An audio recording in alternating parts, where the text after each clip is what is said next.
Thank you for tuning in for another interview with Hollywood Now. We're here today with another Hollywood star. I'll let him introduce himself. Hello, my name is Kristopher Gordon. Christopher Gordon. So what was your experience like when you first came to Hollywood? Okay, so when I first moved to Hollywood in LA, I was actually originally doing mechanical engineering. So I was literally doing rocket science, and in college I was able to take a acting class as an elective. Fell in love with it, so I was like, all right, let me find a job that's gonna move me out here. So I got a job with Raytheon. They moved me out here, moved all my stuff, and then after 2 years, they gave me an ultimatum. They wanted me to move to Texas and get laid off. So I was like, look, I'm not out here for this, so give me the axe. And ever since then, I've been out here hustling. And that was 2010. So what's been your formal training after that as far as acting? So just various classes like Ivana Chubbuck, Howard Fine, and really just kind of learning on the job.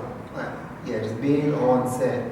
So what I did in order to kind of learn the lingo, I started out doing background stuff just because I didn't want to like just jump in and not really know what it's like to be on set. Did background for like a couple jobs, like okay, I got this, and then started auditioning and taking classes and thankfully booking some gigs. So a combination of both taking classes and learning on the job. Yes, exactly. And you know when you're like not booking or Right. you're not working, you take advantage of that time and take training during that time. Oh yeah, definitely. So like it's always hurry up and wait, whether you are on set or whether you just waiting for that call. You just kind of wait around. But during that in between time, I'll either be taking a class or workshopping some stuff with friends or writing as well. So just to kind of make sure I'm creating my own opportunity. The audition process. Do you Yes. like the audition process? Like callbacks, that kind of like meticulous tedious? A lot of people don't, but I do because that's one yes where it could have been a no. So like the first thing is they say, okay, they look at your headshot, like, okay, yes, we want to bring him in. So that's one yes where it could have been a no. You get the callback. That's another yes where it could have been a no. So a lot of times, people get like frustrated or upset, like, oh man, I got an audition, I'm nervous. That's your opportunity to act. Like that might be your one opportunity that week or that month or unfortunately for some people that year to act. And to like somebody has rented out space, they've created a script, and they want you to be the person.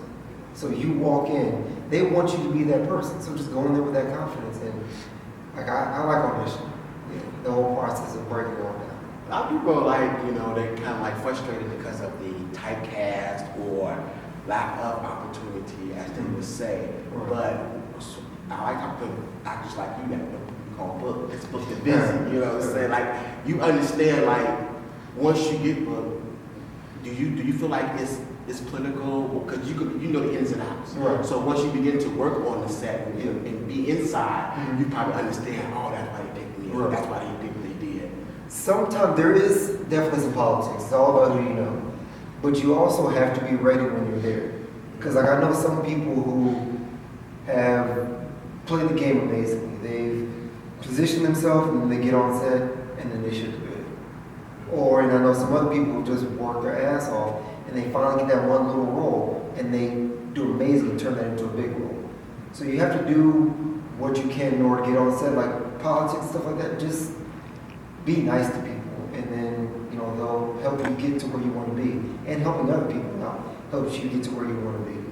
And that's that's how I see the politics of it. Like the politics is where I'm going to help somebody out, and it might come back to me in the future, it might not.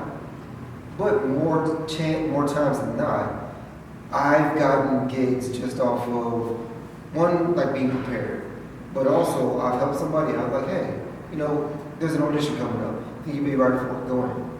So I go in. Now I have to be ready in the audition.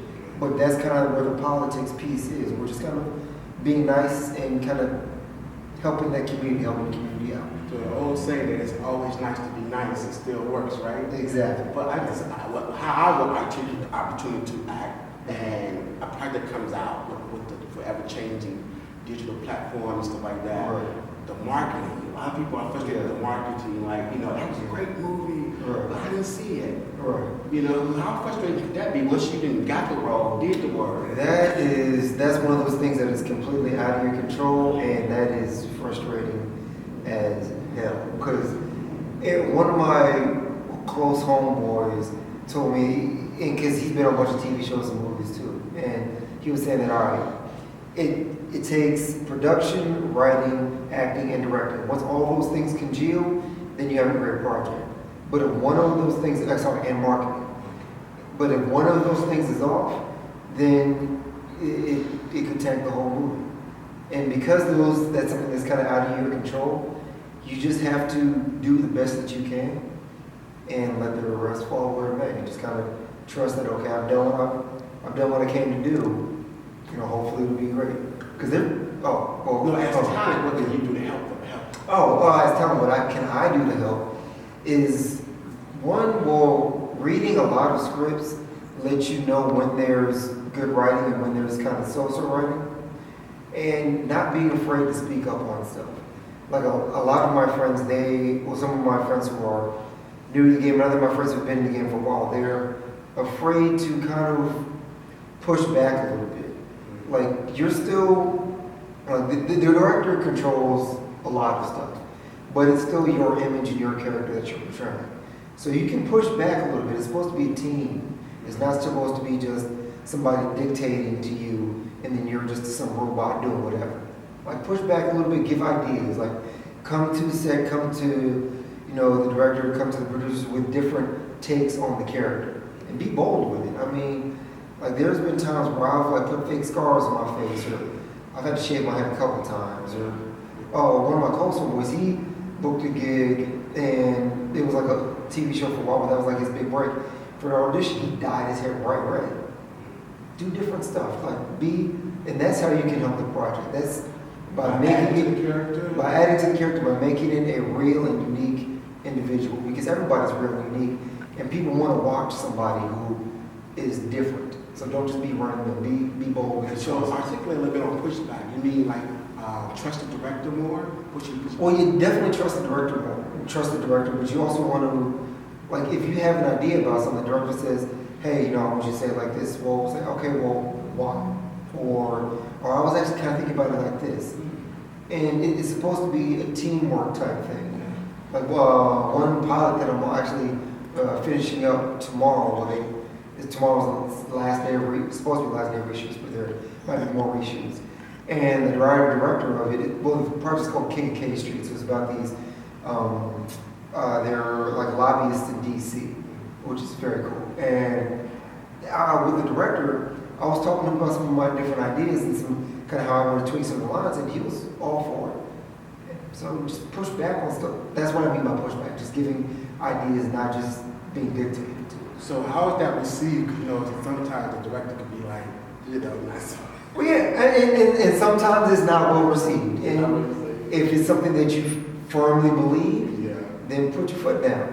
If it's something that, okay, you're kind of shaky about it, then trust them. And if it's something that, you might be able to find a middle ground too.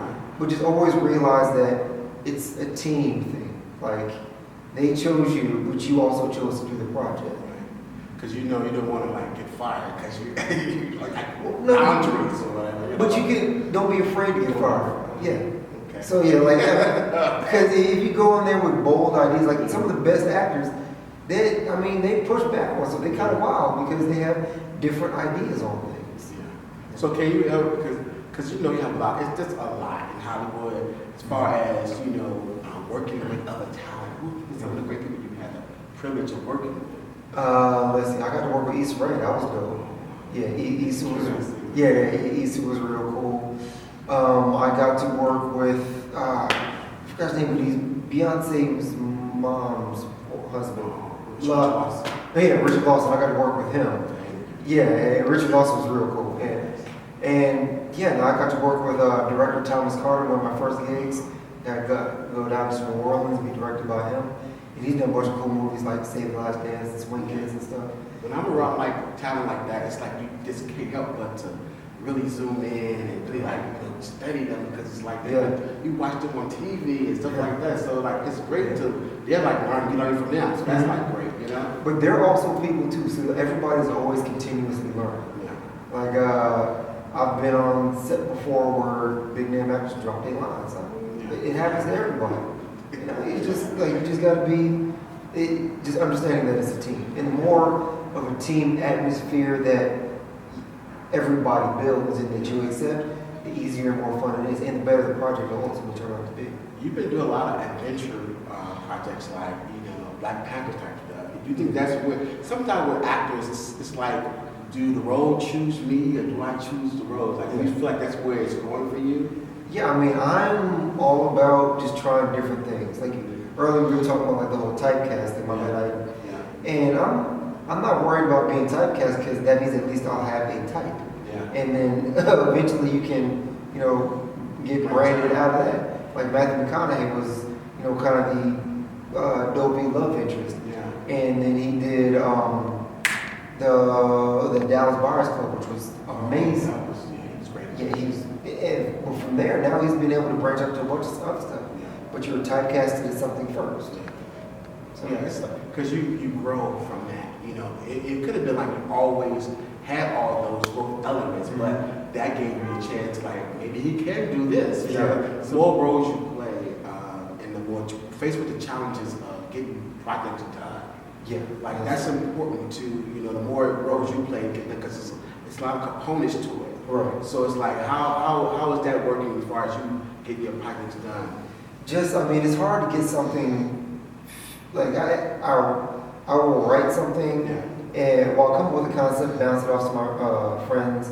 I have a producing partner that I work with a whole lot. Bounce the ideas off him, then I'll write the script. Then I'll have him give me some edits. Some other professional writer friends give me edits, and do a table read, and then I will shop it around to people. Now, as far as getting all those pieces together, being as creative as you can.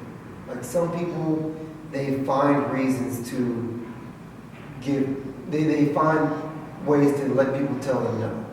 So give people opportunities to tell you yes. Like everybody's very visual now, and nobody has money to film teasers and stuff like that because you got to do lighting, camera, hire talent, all that other stuff. What I've been doing recently is I'll have a script, and then I will find other movies and TV shows that are similar, cut them up, and have a popular song over the background in order to kind of make a music video / teaser that'll give people the feel of what the project will be like. Or even do a voiceover for one. And that has garnered me some attention and got some good meetings. Like when I had to make sure that I finished up one of those little teasers before I went out to Sundance. And I got some great meetings over that. So Hollywood been good to you so far? Yeah, it's ups and downs. There's been times where I've been like broke as hell about like, damn man, I'm about to have to go home. And other times I'm like, I don't know how I'm gonna pay this rent. But thankfully, right when I am flat broke and have nothing, I'll book some gig and then it'll hold me over for a little while. Like you want to make sure that you position yourself to be able to say no to things that you want to go for your brand. And actually learned that from my Nate Parker.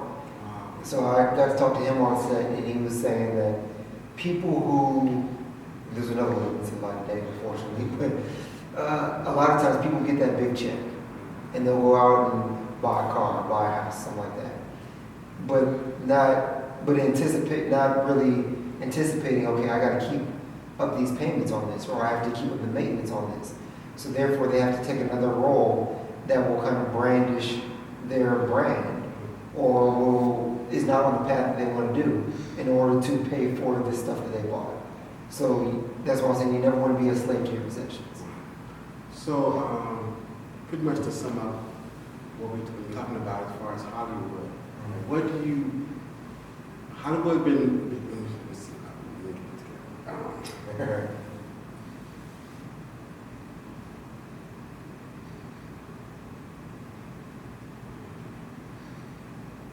I had the thought, I just lost it because I was waiting to ask it. I had it. Let's just keep talking and then keep talking and come back to it. So, Don't think about it too hard. Just don't think about too hard. yeah. Go flow, start like this. Yeah, once and for all. So the process, training, opportunity, when everything comes together, and it seems like it's flowing and it's working. So when do you really like begin to like go after? So do you aggressively go after anything, or you just are that type of actor that wait for the agent to call? What active role do you play as far as your career? I'm on my, when I'm writing something, I'll also send it to my managers and be like, hey, I need help getting this stuff going. Or talking to some friends who talking to casting directors, like, hey, you might be right for this role. Or one of my friends is like, oh, hey, they're casting for this role. When I was reading the script, you might be good for this role. And they'll send me the script and I'll send it to my reps, like, hey, keep me in a room on this, like, what's good? Or you'll see like something that's coming, like something that it was just announced. Like, hey, I know they're casting for this. Like, I know I'm going to be right there for some role. They'll get me in there. And then I'll also go through my Rolodex, like, okay, who do I have a personal connection with that is involved with this project?